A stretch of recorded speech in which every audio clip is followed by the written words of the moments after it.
எளிதில் தொழில் தொடங்குவதற்கு உகந்த மாநிலங்கள் பட்டியலில் தமிழகம் 12வது இடத்திலிருந்து 18வது இடத்திற்கு பின்தங்கியிருக்கிறது.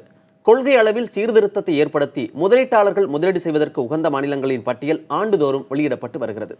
உலக வங்கி மேற்கொள்ளும் ஆய்வின் அடிப்படையில் உருவாக்கப்பட்ட இந்த ஆண்டுக்கான பட்டியலை மத்திய தொழில் மற்றும் வர்த்தகத்துறை அமைச்சர் நிர்மலா சீதாராமன் டெல்லியில் வெளியிட்டார். இதில் கடந்த ஆண்டு 12வது இடத்தை பிடித்திருந்த தமிழகம் இந்த ஆண்டு 18வது இடத்திற்கு பின்தங்கியிருக்கிறது.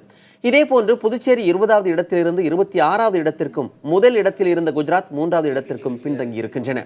முதலிடத்தை ஆந்திரா மற்றும் தெலங்கானா மாநிலங்கள் பிடித்துள்ளன.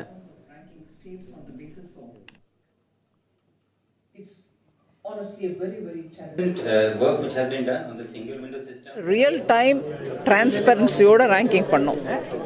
இது எந்த ஸ்டேட் எதனால எது பண்ண முடியல அப்படிங்கறத நான் ஜட்ஜ் பண்ண முடியாது.